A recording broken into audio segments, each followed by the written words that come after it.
When one era ends, another one begins. But the same era of the Strompcast era is still here to stay, boys. Let's go. Episode 248. We're back. It's a big episode today. We say goodbye to a legend and we welcome one in. But I'm joined by my two legends here today. First of all, we've got Danny, man. How you doing today? I'm exhausted. Exhausted in the sense of being a Sportingista because these last 2 weeks, emotionally, these last two games, emotionally has been emotional exhausting. Exhausting. The roller coaster ride of facing City, the roller coaster ride of Braga, the happiness of what we got to live with Amorim, the sadness that it's come to an end. But looking forward to, like you said, Sam, and you said perfectly, arriving of another legend. Already a legend as a player in my eyes. Hopefully a legend as a manager. And like that one guy said on the Ruben Amorim video that came out yesterday, welcome to Ruben, Manchester. Nice. And Richard, how you today, man? I'm good. I'm actually pretty good. Yeah, I think Danny summed it up really, really well. Like, you're sad to see him go, but you're a little excited to see what's coming next. I have some faith in Joao Pereira. We're gonna get into this in detail, obviously, but I think there's room for some cautious optimism here. He's coming into a much better situation than like Amorim came into. We've got a fun game to talk about, a Braga game, a real circus game. And just little bits of news and notes and stuff. So let's get into it. Yeah, facts. Unfortunately, Chris cannot join us today. He is stuck at work. But shout out to Chris. And you can also follow myself down there as well. But most importantly, make sure you follow the podcast at ATA Alvalade on all social media and podcast platforms. Without further ado, let's get into the big news. First, as I mentioned, we say goodbye to a legend. And that is Mr. Ruben Amorim. Of course, finally making the move to Manchester United. It was rumoured for a long time. It was official. He's had his notice period. He is now a Manchester United manager. I said to the boys before you went on, I want them to think of their favourite moments of Ruben Amorim. I said not to include the title as a singular one. But Richard, I think you probably had a very good one. What was your favourite Ruben Amorim moment? There's a lot to choose from. I like the one, and you said not the title specifically. I do like in 2021. When they did win the title the whole time, where they were like this kind of an unlikely, improbable story, like caught everybody off guard. Every press conference, they're like, "Oh, like you guys candidates to win the title," and he's like, "Ah, we'll see. Like we'll vai fazer os contas no fim." And then finally, like the game they clinched against Boavista, which we all know. Someone tongue in cheek, jokingly, "So are you guys candidates to win the title?" He goes, "Yeah, I think so." He's like, "I think so." It was just kind of a funny little fun back and forth with the reporter. That always stuck out to me. He was just always a fun guy, like in press conferences. He was never like caused any bullshit. It was a nice change of pace from your typical Portuguese coach where they get kind of combative. He was usually didn't lose his temper a lot, right? Like calm, cool, and collected. That's kind of my favorite moments is just his whole demeanor and approach to the game and his approach to the team and his approach to life, man. Like, a little fun. Just a little tidbit that when you mention it, that just for some reason that stood out to me immediately for whatever reason. Yeah, fair enough. Danny, do you have a favorite Ruben Amorim moment? I don't know if it's a favorite, but it's definitely one that comes to mind. Before I mention it, let me just say my favorite gift that this guy brought us, or GIF, however it's pronounced, when we won the Taça da Liga the first year. And you see him like taking off the medal, walking away with a big smile, and the fireworks in the background. Fire. Everything's going on. The calamity, yeah. The 2-1 winner against Benfica, where he jumps, he celebrates, and he does one of these. I think it's extra special because it's against Benfica. The moment that came to mind when you asked me this, Sam, and I guess maybe because I've seen it in the timeline recently, when he's talking shit to Pep, and he's like, "Yeah. Covarde. Es un covarde." Yeah. And Pot is right there, like his little sidekick, also talking shit. I loved it, man. I loved it. And low key, he's already bringing Man U fan moments because the guy has a Monclizzy right now. The guy arrived to Manchester with Prada shoes. This guy's already acting different, bro. I don't recognize this guy anymore. You know what? That's one thing I'm gonna miss too. Is he was always being kind of grumpy on the sideline. That's his style. He's João Pereira. You got some expectations to live The up swag to. was here, bro. The aura Yeah. was there with him. Yeah, man. I hate the word Yeah. aura, but like my bro had it. He had the sauce, you know. Listen, aura is just a way for straight men to call other men good looking. So that's all I'm. Yeah. That's all I'm allegedly doing here. Facts. All right. Yeah, I'd say my favorite, looking back now, was that first press conference he had with Rans when he first became manager. You know, Yeah. everyone. I think us three is fair to say that we gave Amorim a shit when he first came in. Verandas too. I don't think any sporting fan was thrilled at the idea. I think we gave Veranda shit more than we would give Ruben because it was crazy. 10 million for a guy who's more. Yeah, given the circumstance around the club and everything going on, like it was. I mean, like we've said it a million times, like it was a huge gamble. So I think that's why, like, we were reasonable. Like any Sporting fan would have been justified to be kind of skeptical at that appointment at that time. And I don't even think it was just sporting fans. There was a lot of the media and the newspapers as well who sort of stirred that up a bit. Mm-hmm. And I guess you could look at Ruben Amorim was sort of being set up to fail already before he even managed the game. And then, you know, he was like, you know, people are saying, you know, what if it goes bad, but, you know, what if it goes well? And, you know, 2 league titles later, a few Taça de Ligas here and there, Super Cup. Who am I to argue? But yeah, definitely. I think the game against Benfica as well was a good one as well. Yeah, go on, Danny. On a moment that I just remembered. I don't know why I didn't bring this up. The Famalicão game, where our backs are against the wall. It's a tough game. I think it was a last-minute winner from Coach. That first season, I mean, last season that happened was legendary. That first season was something unreal. And then where he says, you know, "Onde vai vai todos." Yeah, that spawned like a big thing for the club. I remember that. I think that moment with that saying, I think was the driving force behind not only the last 4 years, but that first season especially to win us the league because that shit was inspirational in a sense, you know. So yeah, good times. Definitely. But yeah, sad to see him go, definitely. But before we get on to the new manager, let's take a look at Ruben Amorim's last game for Sporting, and that was an epic comeback win against his former club in Sporting Braga. What a way to sort of end his time in Portugal. It's a full circle moment. Yeah. The script writers had that in for us, man. They were cooking. They were cooking. Shout out Vince McMahon. He was for sure behind it. The script writers. No, that's Triple H, brother. He's been in his bag. Bro, it is bad. They've been in their bag recently, the script writers for football, man. We can't even complain. Yeah. For some reason, goal pointers Carlos Fernandez is the manager. I mean, sure. I noticed that in the last, I think in the City team as well. I think they had him as the coach, which was a little different. Maybe because he was already leaving, I suppose. Yeah. I guess, maybe. Like, weird. Anyway, lineup is as follows. Franco Israel in goal. De Bast, Diamonde, Mateus Reis, Bragança, Hjulmand, Giovanni Kenda, Maxi, Pedro Gonçalves, Trincao, Llocres. Off the bench, Jenny, St. Just, Harder, Morita, and Inacio. Harder with the brace, Morita with one, Hjulmand with the other. Rich, I'll start off with you. What were your overall thoughts on this game? For not a great first half. I think that's just a given. Just really uncharacteristic mistakes in the first half. Just uncharacteristically sloppy. There was just no sense of urgency. They really just did not look good. Braga will deserve to be in the lead. I think. Shout out to De Bast for kind of being caught out on the one goal there for sure. It's a lot of uncharacteristic mistakes from the team, I think, is the best way to put it.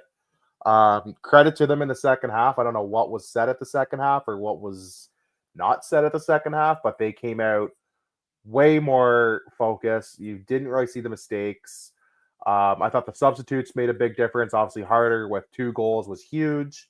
Morita kind of redeeming himself from the Man City game where he makes that awful mistake, gets the goal that gets everything kind of going. Really nice little kind of shot off the corner kick on the deflected ball to him. Really well placed, no keeper stopping that.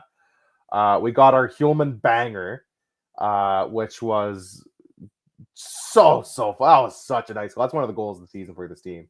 That was almost kind of like the De Bast goal against Lille. Similar kind of not quite as far out, but similar kind of vibe where it's like, oh, he's having a shot. Oh shit! So that was good. And then Harder with 2 really nice goals to kind of put everything away. Really happy with him. He looks every bit ready to start. I think if Jokeres wasn't here, we wouldn't even be upset if Harder had to be the starter if Jokeres was hurt, because he looks every bit like the player that you want to be that kind of clinical striker. He's shown how many goals he got now all comps this season. He's got to be like at I think it's 5. 5 yeah, or he's got to 6, be 5 or he's got to be 5 or 6. I know he had like 1 or 2 in the Tasa as well. So very happy to see him get on the score sheet. I thought Jenny when he came on was good. Kendo was good, although he got the yellow card. Yeah, my only kind of you kind of stunk this game was a little bit of Franco Israel. I thought he could have been a bit better on the 1 goal. I thought DeBast was a little poor, and I actually thought Braganza was kind of poor this game as well, which is funny because we've been singing his praises for so long. You're allowed a bad game too. But yeah, it was funny. This was the game Braganza got, and then it turned out to be a flip of the script where Morita comes in, and he's kind of the one that drives play and gets the comeback going. So it was kind of a little role reverse of what we're kind of used to the last little while. Overall, like a good kind of full circle send-off moment for Ruben Amorim. With the results of the Porto Benfica game, they have a 6-point advantage in first now. With Benfica having pending Benfica's game in hand, they can cut that down to 5 and leapfrog Porto, depending. So a 2-game swing right now in first place, regardless, which is right before Christmas, right where you want to be. They put themselves in a position to succeed. So let's hope that they can keep momentum going. We figured this was the game that they were going to drop points, and fortunately they didn't. They'll drop points at some point for sure. Like this can't go on forever. We're not going to fool ourselves, but get the points now while you can. While, like we said, Benfica slipped up early in the season. Porto slipped up a couple times now. Spam the points now so that you don't have to worry as much later, kind of thing. Yeah, definitely. Danny, what were your overall thoughts on this game? Yeah, like Rich said, I mean, first half was sloppy from us more than anything. We just couldn't dominate possession, and we only started doing so at 2-0. Credit to us, maybe a bit of naivety from Braga because they let us have the ball a bit more once that 2-0 went in. The first goal, I need a beef because goal point, I'm beefing with you because Israel, I don't think played all that bad for a 4.3. I understand you can see 2 goals, but the first one, I can't blame him. I personally think it's a foul. The guy falls all like on him. Kind of ridiculous. It's not called, but okay. With that goal, the Bast passes it essentially right to Ricardo Huerta. Before this goal went through, though, there was a Bruma chance on the Bast. He basically cooked the Bast, got a nice shot on goal. Israel saves it, or I think it was a cross across the net, and it was either skied. One of those two. I can't remember now exactly. Braganza, I'm with you. It's definitely not a great Braganza game, but it wasn't that poor. Especially there was times even 1-0. Braganza was distributing the ball well, was carrying the ball forward really well. I still think that Braganza is going to have a big part to play in our future. And you are allowed a bad game, like you said, Rich, but a 3.9 is kind of crazy to me personally. I don't know if they gave him the own goal, even though he was trying to clear the ball out on the second chance. But to me, it's the Bast was the big one here. The Bast was horrible again. And he's starting to make me worried about him in big games. He might not have the character for big games in Portugal just yet. They're fiery. Big games in Portugal are intense. I mean, it's the case in Belgium, too. I mean, Anderlecht, they're a big team in Belgium. It's a big rivalry with Bruges and other teams as well. So he shouldn't be intimidated in this sense, maybe because of his history. But I thought he was very poor, and especially the first goal. As much as a foul it is on Israel, that first goal shouldn't have happened. Nonetheless, bro, I'd much rather you kick it out for a fucking corner than you had all the time in the world. You should see that nobody's in front of you to just sloppily give that away. Not to already, remind everybody of what happened in the Porto game for the Supertaça. again, the bust is giving me some question marks, also because of the price tag. That second half, though, and like I hinted towards in the beginning of this podcast, the emotional roller coaster it is being a Sportingista, not only in this game, obviously in the last 30 years of my life, almost 30 years of my life, 29 years. Let me give myself some grace. We're not 30 yet. Mashallah, brother. Inshallah, we get to 30, Inshallah, of course. yeah. Inshallah, we get to 30. And far beyond that as well, inshallah. The fucking emotional roller coaster it is being a Sporting fan. I wouldn't trade it for the world, nonetheless. The boys came out ready to go. Amorim said that he was talking to I'm assuming Carlos Fernandes. He just said he was talking to his adjunto, the assistant manager. I'm assuming Carlos Fernandes before even heading to the locker room, and he already heard Human yelling at the guys. Love him. Just off that story alone, Human, in my eyes, I mean, he was already amazing. In my eyes, he's almost ahead of Fabio Rochenbach. Almost. Because Fabio Rochenbach's the GOAT. Very high praise. Very high praise. If anybody who knows Danny knows that's his guy, too. Fabio Rochenbach is that's your boy. The GOAT to me. But the cadence that Human had during this game throughout the time, shout out to Dave Pereira in the chat as well. Big Braga fan. The goal that he scored, unreal. I feel so sorry for my neighbors. I yelled so loud when that went in because I seen the space and I had a feeling like, bro, just go for it at this point. He's going like just go for it. Go for it. Bang, top corner. Love that. Harder coming on. I sensed it as well. Like the thing is with Amorim that if he carries over to Manchester, he will be a legend there. Is that with Amorim, you don't think the game is done, no matter what. You know what I mean? Well, there's games, of course, that we lost. You know, I think of the Taça de Portugal game. We lost, but there was a sense of it where I thought we would win that game regardless. That City game that we just played as well, it was sort of in the Strelinga that he brings. Like, I think that's what I'm going to miss the most about Ruben is that with Ruben, you never think it's done because even in our fourth place season, we still outplay guys. He still has a system where we'll look to control the ball, and he'll still have a system where he can always change it up too. Like even in this game, things weren't going well in the first half. Even by changing Inácio, by changing Reis for Just as well. Even if we're changing it in the defense, we're still changing our overall play. We're still changing our overall game. Bringing Harder in, whether it comes from out wide or him and Gyökeres in the center, we're always chopping and changing things up. A difference from Morita to Bragança is changing things up. I'll miss that the most with Amorim, especially. And I hope João Pereira has that same thing in mind. With that 2-0, I promise you, I was happy with the draw. I knew we would win. I'd have taken a draw from then on out. I would have taken it a draw as well, especially that first half. We're at Braga. We're away at the Pedreira. Always a tough place to play. Braga's always a tough place to a tough team for us, especially. 2-0.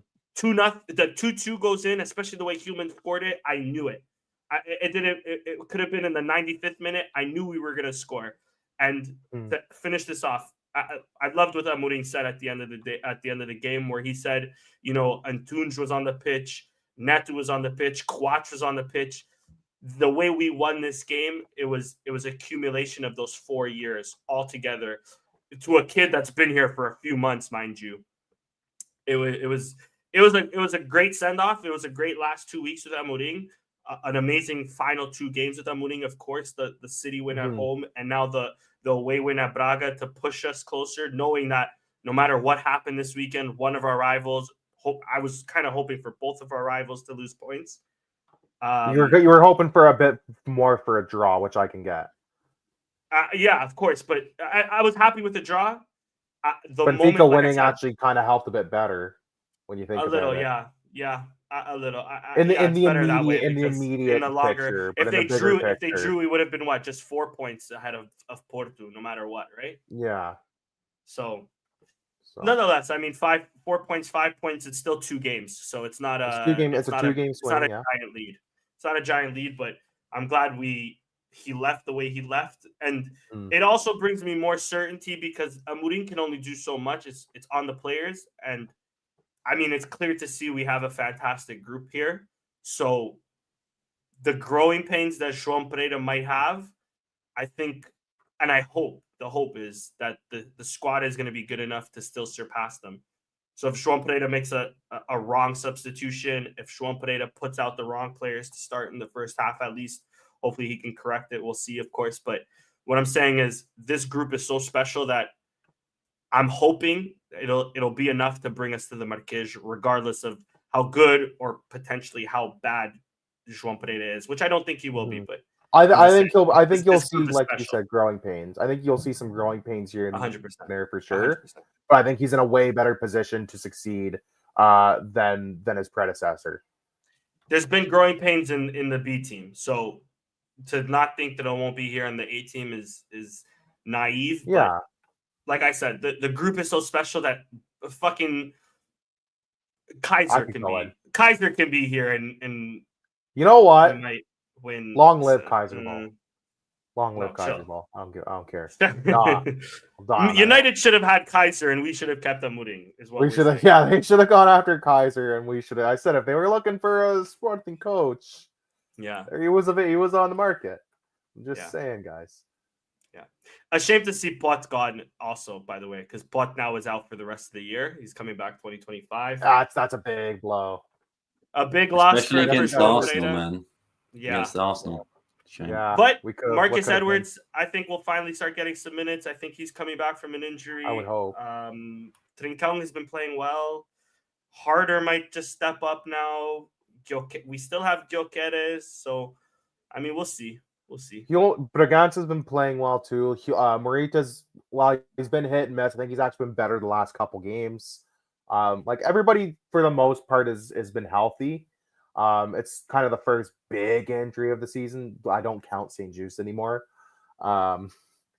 just for his own sake. But yeah, like you said, I think we'll see Edwards probably slot in a bit. We might even see Araujo step up there with Nuno Santos not being available, though. Who knows? Yeah. We could see we still have Jenny. We still have Kenda. I was gonna say you could see a Jenny or a Kenda shift to one of the shift up front as well for the time being. Like you've got some choices at least where it's not like. I mean, it's a big loss and it sucks because Pot's been so integral, I think, to a lot of the success of this team, not just this season, but in previous seasons. Yeah. But you at least have some options where it's like, okay, it sucks, but it's not like the sky's necessarily falling. It's not the end of times here. We can manage through this. I'd be interested to see if, because João Pereira has worked with the U19s and the B team now, if there's a young guy he puts through as well. We'll see. Right? You might there's get some talent there too. So yeah, you could get that. You're not wrong. Yeah, especially with the Tassa game being his first game as well. A good test for some youth players there, maybe. Exactly. But yeah, I watched this game at a sporting cafe in London. If you are in the UK, if you're near London, make sure to go there. Just Westbourne Park, and it's like 2-minute walk from there, and it is great atmosphere. It was fantastic. I watched the game with GM10 Media, with Kevin as well, good friend of the show, Sophia as well, and also my girlfriend who actually doesn't like football. Even she said it was one of the best games of football she's ever watched. So of course, you got to witness the circus game. So yeah, that's pretty sweet. I want to next time I'm in Toronto, Danny, and there's a Sporting game on. We gotta get up. We gotta do a little link up to watch Casa Sporting. Casa do Sporting is currently under construction. They still have a hybrid. They have a hybrid one right now. It's when the new one is ready, I want to go because that looks like such a blast. My dad loves it there. And listen, I don't want to blow the spot up, but if you're in Toronto and you go to a Casa Sporting game to watch a game, the guy that's loud and yelling and drinking, 9 times out of 10, that's you. That's my dad. Shout out. I was gonna say that's Danny's dad. So don't worry. Give him a hug. Tell him, Danny's a sick guy. He's gonna love Danny's my guy. Yeah. It always looks like such a blast. Like I know, even though Benfica's cool. It's a bunch of old timers there, but even though Benfica's persona non grata, anytime I see like Sergio, who's a friend of the show, like post stuff from like Casa Benfica, it just looks like such a fucking blast to go to to watch a game with a group of people. Like it's always fun. And anytime I see his videos, I'm like, damn, I wish we had that here in Kingston. But next time in Toronto there's a Sporting game, I want to do that. My girlfriend might not care for it, but she's stuck with me right now, so too bad. Fuck it. Yeah. Well, I mean, mine was there. Doesn't like football. Like cheap food, cheap drinks. Yeah, can't go wrong. Well, the first time my girlfriend like came to kind of meet family, it was the Sporting Benfica derby to 2-1. So I had to apologize in advance. I was like, I'm just gonna let you know, you're gonna see a side of me you didn't think I had. And I was just like, I'm gonna get really quiet for a long stretch of time, and then I'm just gonna fucking yell something, and then I'll go back to being quiet. They fucking scored. I fucking lost. Me and my dad lost our minds, and I sat back down. I was like, all right, that was a good goal. Let's sit down and lock in now for 90 minutes. I was like, I apologize in advance. You're gonna see a lot. She's like, yeah, you're not fun to watch sports with. I'm like, no, I'm miserable. I'm a miserable shit watching a game. Hockey, Facts. Soccer, basketball. You hate watching a game with me. I'm awful. Yeah, facts. But yeah, so Pedro Gonçalves coming off injured. I have a little beef with Amorim about that because in the press conference he did say Pedro Gonçalves wanted to play because of me. I was like, as a manager, you should evaluate these things. You should just say no, like you're the boss. Yeah, that to me is more of an ego thing. And I understand Pedro Gonçalves said he was fine, but the technical team and the staff should say like he did play the City game too, though. So that's why I was like, okay, maybe he has an injury, but he's lying about it a bit more. But but yeah, I hear you too, Sam. I'm with you there too. Yeah, you should have protected him a bit better. To be out till January, like we mentioned, missing Arsenal, which is, Pedro Gonçalves, a team he famously scored that on the goal against, is a big blow.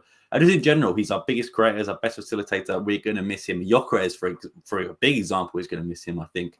Against City alone, he put Gyökeres through like 3 different times. So, that's definitely going to be a big miss. You mentioned a few guys. That Arujo goal was a lot of thought. I mean, there was a lot of he does a great job on that. The only one with the ball that's carrying it forward, slots it through right away. So yeah, he's our best player in my opinion. But anyway, sorry, Sam. I agree 100%. But one of the guys you did mention maybe being on that side is Conrad Harder. I think maybe he comes in on the winger position, sort of like maybe what Paulinho was last year, being on that sort of inside forward second striker position there.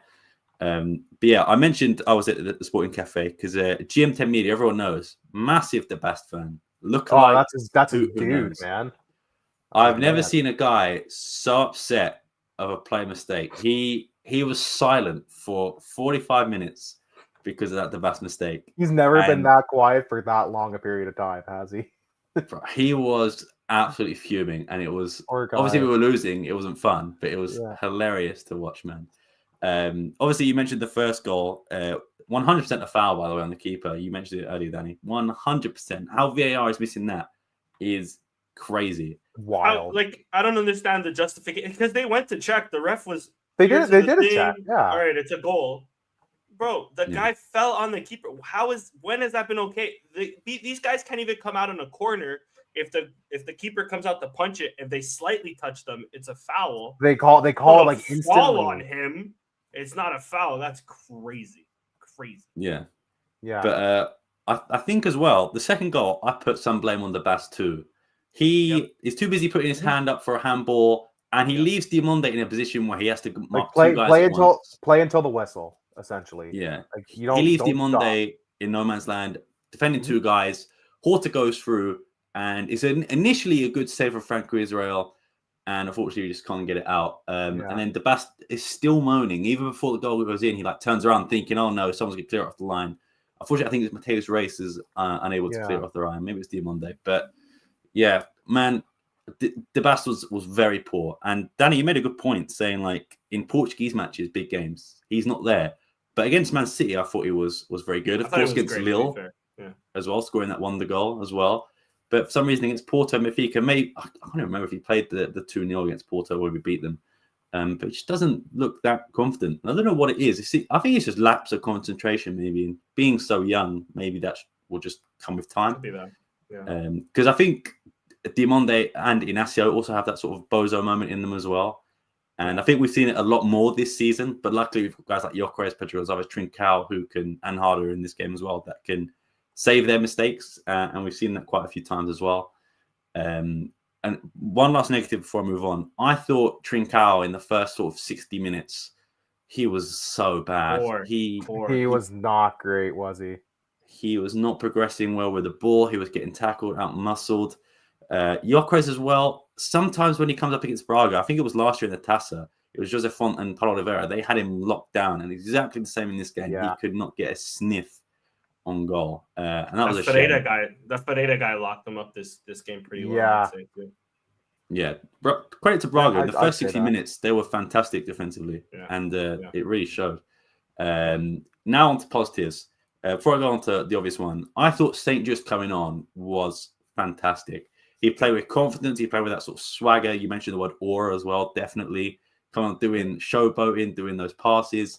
I think the pass to Hulme was actually from St. Just as well, if I'm not mistaken, or maybe it was intercepted from St. Just. I can't remember. But that Hulme goal is fantastic. And also at half time, Kevin and G were like, it's finished, game done. On my life, I said, we're winning 4-2. Like, don't worry. Everyone in that room. Called that, man. That's sick. Everyone in that room can back that up. I said 4-2. And yeah, well, that's exactly what we did. So, Top 5 Sam Fonseca coldest moments. 100%. I even said to you as a joke, I was like, put a 5 on it, and I wish I did. Bro. It always feels so good when you're right, like in that way. It's the best feeling. I've done that once. I remember watching it was gold medal hockey game. Danny, you'll remember this. It was Canada, the States, and the women were down 2-0, and I'm like, they're gonna win this. They're gonna win this in overtime. And everybody's like, Richard, you idiot. Like they were to say, I'm like, nah, no way is this gonna happen. This is why we're broke, because I'm the same with you. I didn't say 4-2, but I was thinking like, all right, we tied this up early enough, we might win this game. And then at 2-2, I'm like, we're winning this game. Because we're not making money moves in here. Why are we not making? We're not betting. Yeah, that's the thing. We're not buying. We're not betting and buying lotto tickets when we need to. But for a fact, Danny is a betting man. If we put a bet on that, they would have lost. We lose. We would absolutely lost. You're right. I don't bet on my team. You're right. Yeah, exactly. Yeah, exactly. It's so good for you, Sam. I love those moments when it's like, so you're fucking smart. So, long story short, Sportingistas, you're welcome. We didn't actually bet on. You're welcome. We didn't bet shit. We won. You all lost. Facts. But yeah, man, the comeback was incredible. And like Danny mentioned, and we mentioned, it was the accumulation of those 4 years. And that really, really did show. Conrad Harder, man, what a performance. The finishing, the cold finishing from a 19-year-old was incredible. Unreal. And also, if you haven't seen it, the Instagram post after, just chef's kiss. Absolutely beautiful. Art. Cinema, some say. Oh, 100%. And to be honest, I wasn't sure about Conrad Harder in the few games I've seen him up to this point. I thought he looked, a bit of a streaky player. His finishing is okay, but sometimes, I wasn't convinced. This game has convinced me that the fact he came on so calm, and the two finishes, to be fair, the second one, I look at Matisse and go, and I'm like, you probably could have done a bit better. He moves up the way, but in that sort of split-second decision as well, I guess you can't really... He's KSI in pro clubs. He kind of gets out of the way of the ball as it's coming to him and just lets it go by him. No, man, he's like a Dan like 2 years ago. Yeah. That's exactly what he was. All right, let's go right through him. Yeah, man. But credit to Harder for having the confidence for taking it there, because he could have easily passed that ball too. Yeah, 100%. Yeah, he could have passed it off. You're not wrong. And like, this is what I thought when the first Harder goal went in. Edda 2016. Almost sort of the identical finish. It cuts across movement. the goal. It's kind of it's not like a slow roller, but it's to the corner.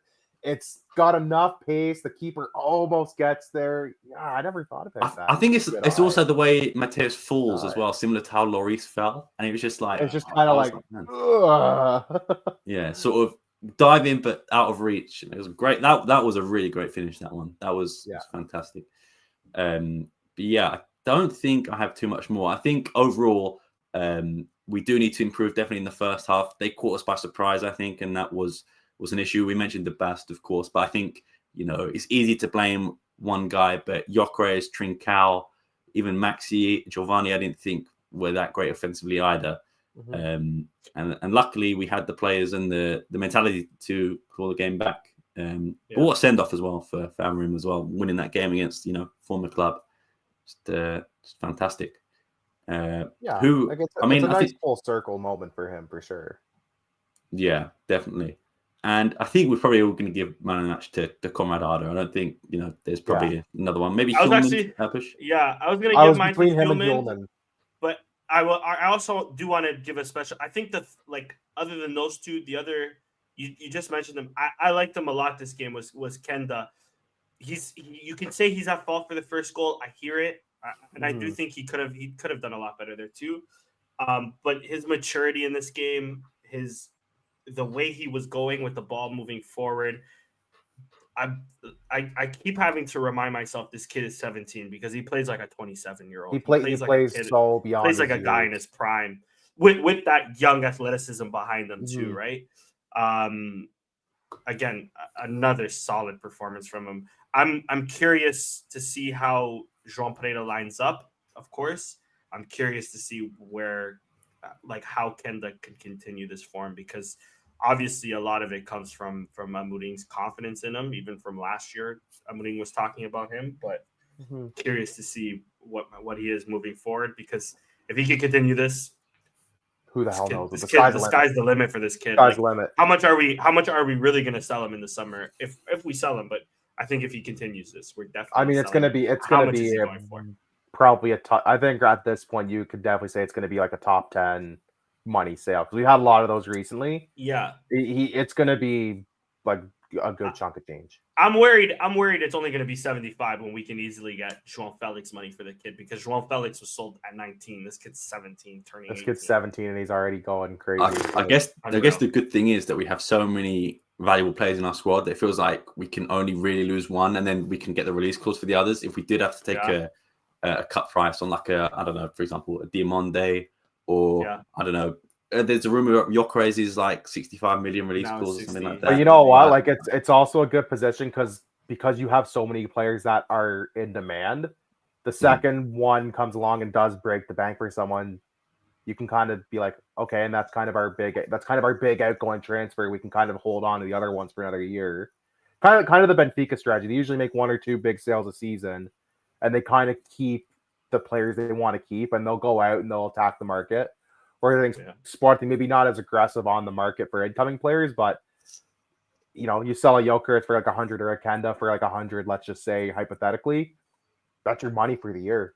That's your budget right there for the year on transfers and salaries and stuff, and it gives you some to play around. You don't have to really worry about 4 other dudes leaving at the same time, unless someone's like, I'm going to trigger the release clause. In which case, it's like, great, we've got our get out of debt free card. Like, cool. Yeah. The only flip side of it is now with Amorim leaving, is it going to be difficult to get these players to stay? You do wonder about the recruitment. We got such a long way in the season to go. Like, obviously, I'm not going to say, we're going to lose or we're going to win, but we're only in November. The season's not even halfway. It's still early in the grand scheme. I don't think we'll lose players in January, but my worry is if things start to go south, what does January look like? I mean, if things start to go south, I can see Gyökeres leaving. And then it's even the next summer, hopefully all goes well, inshallah. But if it doesn't, next summer, even if all goes well, it's like, what happens to Gyökeres is pretty much gone. Diamande, Inácio, I think Ruben Amorim's coming for one of those, if not both. I don't know if Pot leaves. I think Pot's Hjulmand, I think, is a big one to leave as well. Yeah. There's even names I'm for sure forgetting too. Like there's names in this squad that I think a solid 5 players can easily leave, So that's fair. We'll see. I think like Sam said, you do wonder about what the recruitment will look like moving forward. Especially without Hugo Viana as well. Yeah. A whole new system. But I think if the team stays relative course, whether they're successful in trophies or they come really close but no cigar kind of thing. I think if they stay competitive throughout the season, and they probably do, I think they do still win at least 1 trophy this season. Which one? Who knows? I think as long as you're of course, we're the Toss the Liga merchants, brother. Cinco Violinos, mate. Cinco Violinos. Yeah. But no, like if the team's competitive, if they make if they still continue in the Champions League, they can maybe make a bit of a run. If they win I'm not saying they're going to win league. If they win or they come close, I still think that's going to be enticing to players because they're going to see that, okay, they lost the coach, but they were still competitive. They were still successful. There's obviously like a project here going on that is enticing to people. I think that will go a long way. I think even if they don't win, if they leave like empty-handed or maybe they don't quite hit what they hoped, but you're close, you're competitive. I think that will help with player recruitment for Joao Pereira and the team moving forward. I agree. I think just to jump ahead, and this is my last, since we're on this topic, I think next season we'll have a bit of what happened in the first season where we're going to be recruiting in the league again. We're not going to be necessarily. Yeah, you're going to see more domestic, probably some more youth call-ups too. Exactly, youth call-ups. I think we'll be still looking. There's a few good players at Famalicão. Might even be shopping at Braga, maybe Braga, more so Guimarães. Who's in fifth right now? There's a team that's killing it right now. Has been playing. Is it Avs? No, is it Santa? No, it's not Santa Clara. Santa Clara's been playing well. I know Guimarães has been playing very well this season. Yeah, Santa Clara's in fourth. There's there's a winger there, Brazilian winger, Gabriel Silva, I want to say. I have a feeling we're going to be in for him. They get a lot of like kind of tricky Brazilians come through Santa Clara recently. Yeah. Yeah. So all I'm saying is I don't think we'll necessarily be as we have been with looking to Denmark, looking to even Italy and stuff like that with Hulman, Harder, It might be closer to home. I think we'll keep it close to home again and then expand from there again. I think it's going to be another cycle that Varandas is going to try to do. It just seems like it that way because as we're going to transition to João Pereira, he's going into a manager that also doesn't have the license. We're going to get the multas again. Long live Varandas. Facts. Just 2 more points on this one I want to make. Yes, sorry. And with transfers out, I think the way the Premier League looks at the moment, Man City are in trouble. Arsenal are also in trouble. Liverpool are doing well, to be fair. But I think come January, if it's still as close as it is now between all three, Arsenal are going to activate Gyökeres, I think. Arsenal will put 100 million towards Gyökeres, or City will put 100 million towards, I don't know, a Hulman if Rodri's still injured or they don't get a replacement in the midfield. Because to be honest, Mateus Nunes hasn't looked that great for them. So I don't know if they look somewhere else. They could. But would you get a panic release clause? Would you take a Mateus Nunes back for a Hulman there? No, because do you know why? No. Your tweet the other day, Danny, about booing Ruben Amorim but not booing Mateus Nunes. May remember that Mateus Nunes did leave in that sort of murky circumstance. That's all I'm saying. That's all I was saying on that point. It was a weird move. Everybody's saying Ruben Amorim já não é a tua casa, but for Mateus Nunes, our golden child. No, bro, what the fuck? What the fuck? A release clause was hit and he accepted a contract. It's the same shit. It's the same shit. And also, Mateus Nunes giving away that penalty. I hated Mateus Nunes in that game. I was like, fuck you, Mateus Nunes. I was like, you're my guy for giving away that penalty. That's my guy. And that's a good point you raised, Sam, though. One of the big boys could do a panic release clause in January. It's not out of the realm of possibility. Yeah. Even with the new Champions League format as well. So you can't register new players until the next round. So even if you buy someone in January, you can't register them for that last game of last 2 games of the Champions League. So if it's the case that maybe if someone gets into the knockout round or to the round of 16 with a bye, they might be like, shit, we've only got 2 weeks to try and get someone in. And we've got a knockout round, especially the teams that are in like the 24th like metric. It could be like a PSG or an Inter or something like that. They might put a release clause in for one of our players as well. But I guess there's no point fretting about it until it actually happens. The other one as well was people with a harder celebration saying like the Tongan and his own celebration. Respect Dwayne Wade, please. He's been doing that since what? Respect my guy Dwayne Wade. Thank you. Thank you. He's probably been doing that longer than Conrad Harder's been alive, which is crazy. Like, put some respect on my guy Dwayne motherfucking Wade. Legend. Yes, sir. Apart from that statue, which is absolutely awful. Atrocious. They had everything except it's like the Ronaldo. It's like the Ronaldo. They had everything, and then it got to his face, and it's like, ooh. What were you? We do have a new manager, of course, Joao Pereira. If you if you take a look at the career elements of Joao Pereira and Ruben Amorim, very similar. Both used to play for Braga. Both used to play for Benfica. One was a BT manager who got promoted to Braga, and then sort of the same with Joao Pereira and Sporting. So the career alignments are obviously very, very similar. Who knows? It will have the same success. But Richard, what were your sort of initial thoughts on Joao Pereira getting the job? Like not unexpected, I suppose. I understand the people wanting maybe like a bigger name, like a sexier name, like a Conceição, which I totally understand.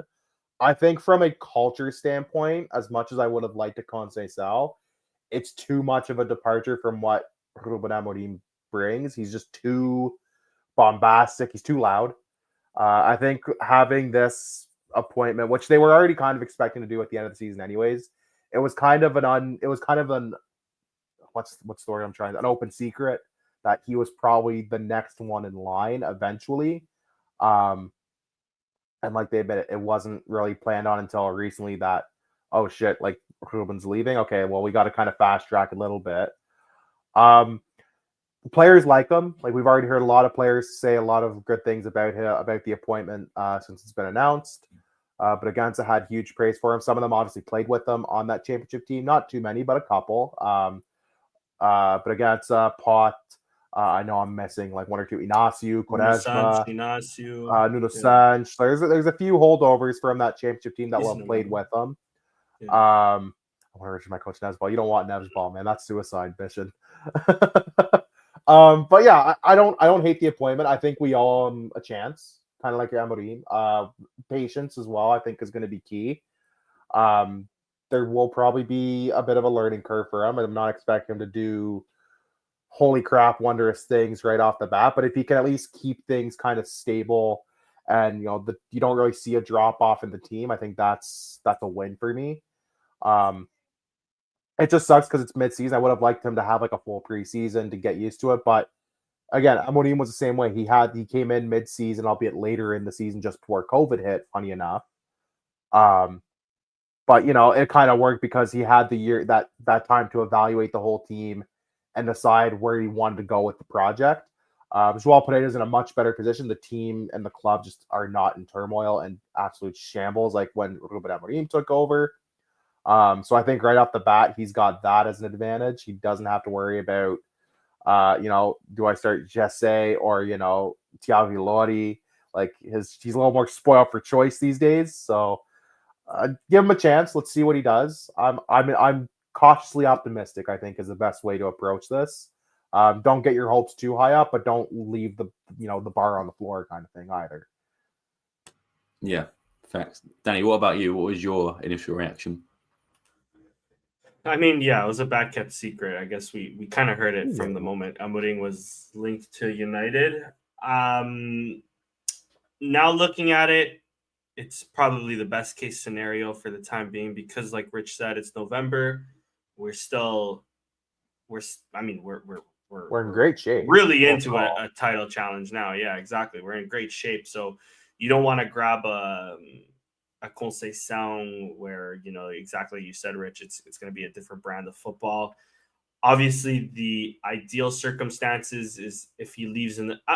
Let me just say one thing: if the plan was all along, which I believe them, where this was Amorim's last season and João Pereira would take over. I feel like that's not something you would lie about. Like if you're gonna lie so about something way cooler. Yeah, I'm not thrilled on that idea. I'm not exactly thrilled that João Pereira was going to take over next season because the next season could have easily been a write-off.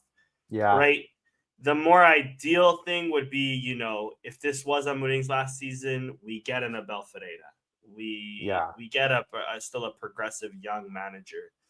And I think, Abel Ferreira is like probably the best name out there. With that being said, this isn't the worst choice because one, just looking at this picture, and Sam is excluded from this conversation. If Chris was here, he would agree with me and Rich. Just short kings. So we love it. We love the short kings in the team. But in a more serious note, it's exactly that. It's transitioning from one style of play to the same style of play. Conceição would have us playing defensively, which it's also might win us games. It's just the temperament too. I think right now, like, do you want someone? Changes. I understand. Like G put it perfectly in the chat. If you actually want to put that back up, I think we have the facilities to bring in like a more of a name manager. I agree. But also, like, you can understand this appointment. Are you allowed to be just a little let down by the Joao Pereira appointment? Sure, because like we do have, I think, the capabilities to bring in like an Abel Ferreira or someone of that stature. But this isn't the worst appointment. This isn't Sealish. This isn't, the problem with that. The problem with that actually is that we don't know if this could be Sealish. It could be. That's the only problem with this. We're so sexy right now that we could get an Abel Ferreira. We could get a Conceição. We could get a whoever, right? We could get these names because that's how sexy we look. I can't put another word to it. That's how just like we are so we're so good looking that it's like Tezik from Dortmund can come in. We ain't Klopp, a snack. Klopp, I'm telling you, if Klopp didn't sign up for Red Bull Leipzig, we would be like, yo, why not Klopp for 6 months, 7 months? We ain't a snack anymore. We're the whole damn meal. We're the whole damn meal. We're the bunda. We're the face. We're everything right now. Is what I'm saying. Like we're the complete package right now. So to a sense, I'm not mad at this appointment because we're keeping things more or less the same. Obviously, he's gonna have to say. Obviously, there's gonna be changes to a style of play. I don't think it'll be all that much, especially from what I've seen from the B team. Even though the formation is slightly different, the way we play is more or less the same. With that being said, it's just disappointing. If I'm only disappointed because this was the plan for next season as well. Whereas next season, it's like, no, we're not trying to continue off the good work. We're starting from zero again by having João Pereira. With that being said, hopefully I'm wrong. Varandas, on the same interview that he said Matheus Nunes was going to pay off Amorim. Amorim's going to be in the best teams in the world within 4 or 5 years. He said João Pereira is also going to be a great coach. And this is, I think, before we even bought João Pereira to play for Sporting. So if Varandas, that interview was cooking, maybe Varandas Damas right there. That's what I'm saying. So, hopefully hopefully João Pereira comes in, he does a great job, and another 4-year reign of him, if not more. We'll see. I'm optimistic for him as well. I know there's growing pains here. I understand Sporting fans, so the only worry I have is if things start to go a little sour, even if we're still in good position. We as a fan base tend to turn on people pretty quickly. We're so weird. We can clap off the fans at a 5-1 loss, but we can also have it wasn't that long ago we had white flags in the crowd for Amorim as well. Let's also make that clear. We're praising Amorim today. 2 weeks ago, we were on his neck as well. You know what I'm saying? So my only worry is if the fans receive him well or if he takes it the right or wrong way. But being as it's João Pereira, 3 stints at the club, a league title, even in the years where Sporting was shit, João Pereira was still one of our better players. I think we'll have an extra carinho towards him. Let's see. But I'm rocking with him. I'm rocking with my short kings, though. A few guys in here, though. We rocking with João. He's rocking with us, right? Like facts. There's one guy, I won't say who. There's one guy in this. I kind of want to punch him in the face. He has such a punchable face. I already know which guy it is. It's third from left. We won't mention it. But the guy right next to Neto, I have to say this because I was dying of laughter these last few days. The guy's name is Antonio Calça y Pina. That's a sick name. Calça y Pina. Awesome name. When we play Benfica from here on out, Calça y Pina. When we play Porto, Calça y Pina. De manhã começa o dia de foder os lampiões. Calça y Pina, caralho. That what a name. What a fucking name.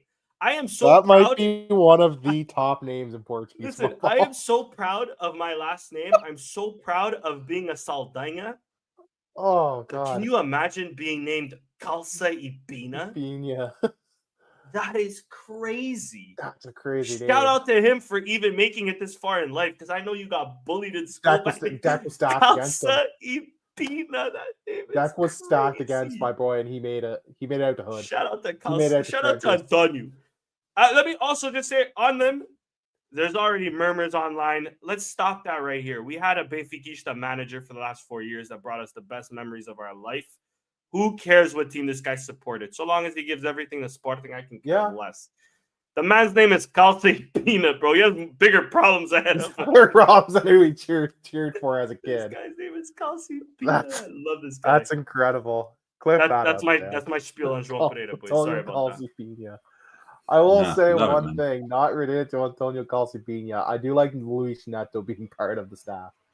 I think that's the kind Yeah, of me too, that's me kind of too. one that's gone under the radar a bit. We need Right. some height in that staff. Let's be real. So They need. I was going to I'm glad say, he's there. I don't remember him being that short, Luis Neto. He looks exactly the same height as Joao Pereira. It's like a Mandela It's effect. because- He was never that short. No. Yeah. It's even look at how big Calci Peanut is, bro. Look That's how a big the big guy boy right next to there. you, and then you get to the next guy who Danny wants to punch, and like I kind of want to punch him too because he looks like such a batu, and like he looks short beside Antonio. Like Yeah. They go facts. Calci Peanut, caralho. What this? I need to see some Calcipina's crazy. signs in the crowd at the next home game. What a name.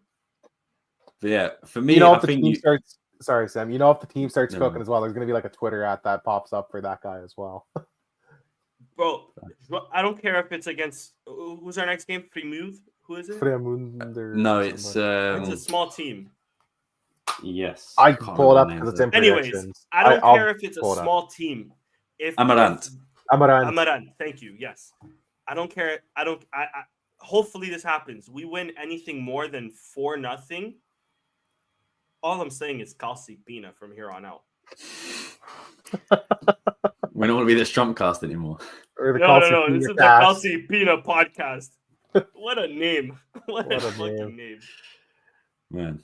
But yeah, I get both sides of the argument of being, being more ambitious. But for me, I think this is probably the safest appointment and probably the smartest for now as well. For me, like, don't get me wrong, I like Graham Potter. I like all the names that have been mentioned, Conceição, Abel. But at the same time, if you spend that much money to bring in a manager and things don't work out in the first season, then it's going to look, awful spending that much money. We saw it with George Jesus and Bruno de Carvalho. Took a big risk bringing George Jesus in when things were going well with Marcus Silva, and look what happened. It was a risky appointment. It didn't pay off. You can make your cases about the 15-16 season being corrupt or whatever, but on paper, it didn't work out, right? Bringing someone that's already in the structure, someone that players respect, and I assume on a very low wage for someone of his caliber, no disrespect, I think it's lesser risk, especially bringing someone like Graham Potter and someone who needs to learn the language and get used to the culture, get used to the squad, get used to the players. That would take time. Whereas, Joao Pereira has been around the structure, he's been around some of the players as well. He's obviously very respected in Portugal in general. And one thing I love about managers, especially players that become managers, is that if they used to be captains in previous clubs, I think that gives them so much, leeway, not leeway, but like so much Credibility. insight into Builds how credibility, but also to insight in how players and leaders will view managers and how to deal with certain situations, how to deal with certain players and certain personalities. So I think Joao Pereira is a really safe option. Of course, time will tell, but for me, I think, there was a lot, like Danny said, there were lots of sexy names out there, big names, but I think for a project like this, it's better to stay, in-house and try and build up. And, guys like Luis Neto is, again, a fantastic addition, one of the captains last year, part of that title winning season, of course, the first one as well. So, I think it's smart. How smart will it be in 6 months' time? Of course, we can revisit this and find out. But I think on paper, obviously with hindsight being there, I think for me, safe and smart, and I think that is it. And I know a lot of the squad already speak English, but in terms of just everything of a new manager, like I said, the money you're probably spending to get Potter in general, and if it goes wrong, then it's very difficult to get something back that like George Jesus, it didn't work out, and that was a massive risk. It's high risk, high reward at the end of the day. For that I also have to say, with foreign managers in the Portuguese league, it's always tough because they don't know that, bro. Like they don't know Nacional like that. You know what I'm saying? Where it's a different. Like they see the big teams, but it's different. It's not this. Yeah, they see the big teams like, okay, Benfica, Porto, Braga, even like the Guimarães of the league. But then it's like you go to fucking Santa Clara away in October or some shit, dude. Like that's what separates the men from the boys sometimes is those like slog. Go to Moreirense in like February. Mind you, or something, England like- has that too. Like obviously, do. the famous, For the sure. famous Wednesday night, a rainy, cold night at Stoke. Obviously, England has that Mhm. too. I'm just saying, like it's just slightly different. The It's a different politics style of behind it, play. everything is different. So Yeah, it's always a risk with foreign managers. yeah. Like Yeah. look at Roger Schmidt just as like a kind of a recent example where Well, he had won some the great league. success, won Yeah. the league obviously, like had great I was success, gonna but say. also like when it came apart and Yeah, he started exactly. getting the challenges and stuff, and we saw it fall apart like a house of cards pretty quickly too. Where soon as things don't go well, he really did not handle the media pressure and the press well, which is just the nature of the press here in general. They can be very belligerent sometimes, I guess is the word. It's What great does it when sound like they're- the Portuguese press? yeah, it's great when you're winning, but when you're maybe not winning, maybe you're not doing so great. Foreign managers especially tend to crumble under that pressure because it's different. Yeah. And I think looking at the league right now, for example, Benfica getting Bruno Lage back and playing great football since he's been back. Imagine if they kept him instead of like George Jesus, which was again a big risk getting George Jesus back into football. And look exactly what happened. That was, he didn't go well at Sporting, but he was at Flamengo. He was winning titles. I think he'd already done one stint at Al Hilal. I could be wrong. I think he did Al Hilal after Sporting, and then he became like a god at Flamengo that 1 year. Like So exactly unbelievable. So they got rid of Bruno Lage, brought in, I think it was Bruno Lage anyway, and then brought in Yeah. George Jesus anyway. And now look, they're back to square one with Bruno Lage, who's, to be fair, doing a very good job at Benfica with what he's been given. So yeah, I get both points of the argument. I understand if you wanted more of a sexy name, more of a risk, and I get what G says here when it's like, you have to take risks if you want to evolve. But on the flip side, if you take a risk and it crumbles, then you're back to square one, really. Yeah, exactly. It's a lost season with probably a lot of investment, and then if we don't win anything, then who knows, where Gyökeres goes or where Diamonde goes, or even for G's sake, where the Bast goes. Like, think of it that way, man. So that is. I think that's pretty much it on. They went with like what you said, Sam. It was a safe pick, but it's probably a smart pick because they went with someone the players know and that the players already respect. So I think in this case, you can understand why they went with that safe pick. Yeah, and I think back to Danny's point of bringing foreign managers in, it's also the sort of weight of a club like Sporting, Benfica, Porto, being the manager of them. I feel like a foreign manager doesn't really have the meaning and the knowing of like how big these clubs are to people in Portugal, whereas they might see it as just another job. But like Joao Pereira and these guys will see it as I've played for this club, like I know what the weight is, I know what the expectations is. Whereas another manager comes in, foreign manager is not really going to understand that aspect of it, and we've seen it quite a few times with foreign managers, like Danny mentioned, coming in, like Roger Smith was a great example. Like even like Lopetegui for Porto as well. I feel like I had that same sort of vibe with that Bologna as well. For us a few decades ago, but Bologna. Yeah, exactly. So I think it's just Joao Pereira knows the weight of not only playing for Sporting, but being in that title-winning season as well, being a captain. He knows what it's like, and I think that's some valuable experience. Maybe not managerial experience that you want, but being in, Joao Pereira was in the trenches. We had some pretty bad Sporting teams around Joao Pereira. Bad teams was Joao Pereira, the poor guy. So he knows. But he was also in some good teams with us too. He was. In that He was in some 2016 good team. Yeah. He had some good teams with us too. Yeah, but Joao Pereira in that 2016 team was. I think he was the weak point. In all fairness, was he? Wasn't he our starting? Oh, okay, yeah, No, true. he I was see not what you're our saying. starting Yeah, because he was our starting right back. Was he not? I think it was him and Charlotta that were like sort of intertwined. Charlotta, that is a name. Yes, Charlotta was injured for a little bit there, no?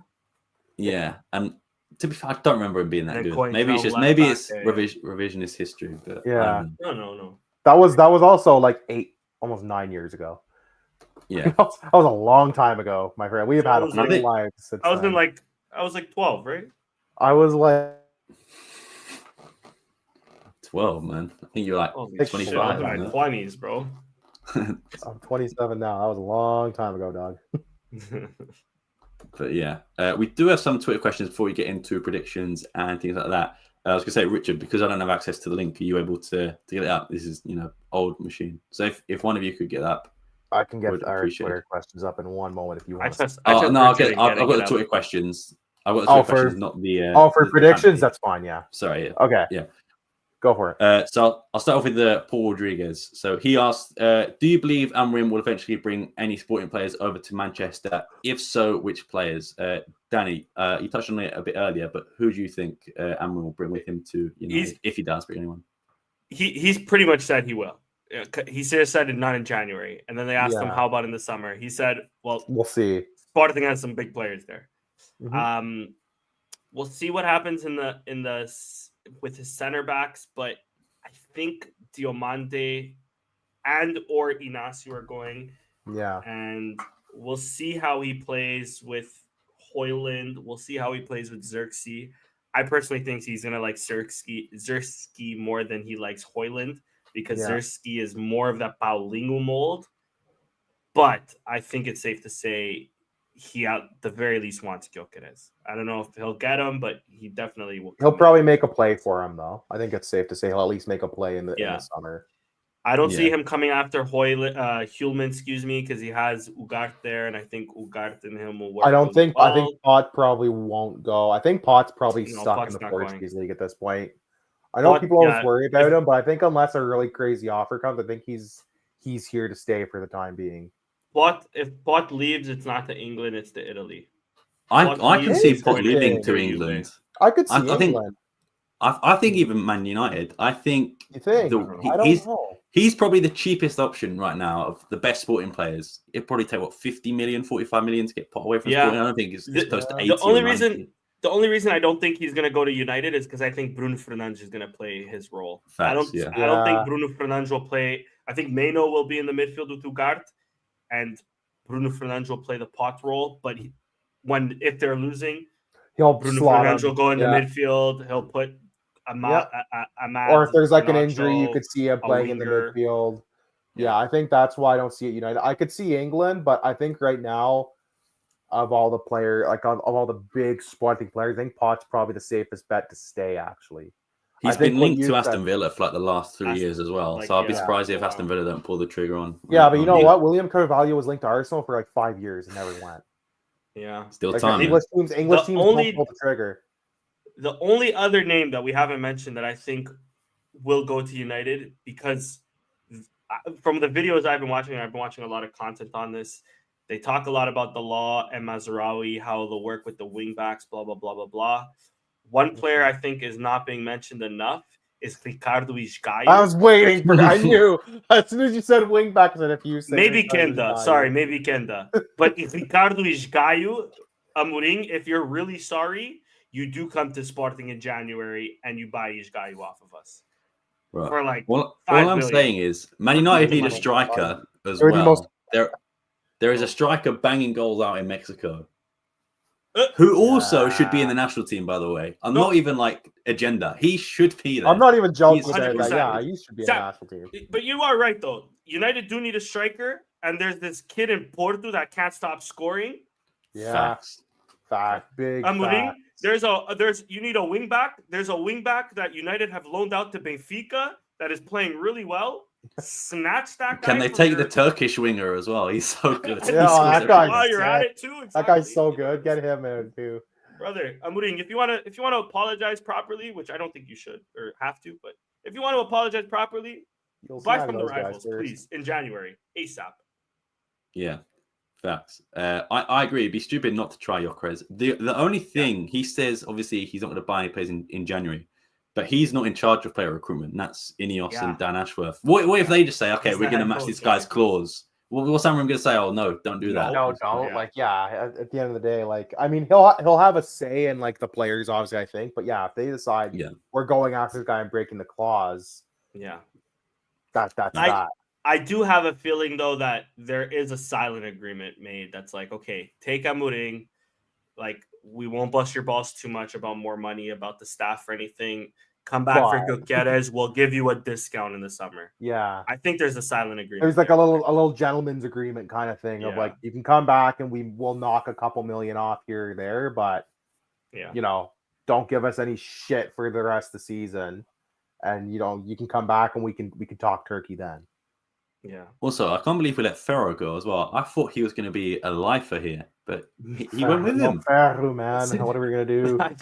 I I thought he was gonna still be doing the press conferences like he was at first with Amorim because I knew João Pereira didn't have his full license. Yeah, I was like, we need need Ferro just for that. Ferro just That's for that alone. Crazy.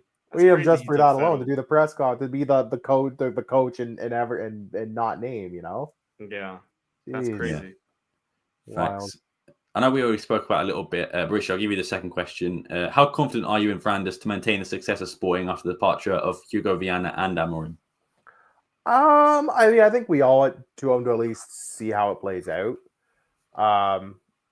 Cautious, like I am about the Joao Pereira appointment, cautious optimism.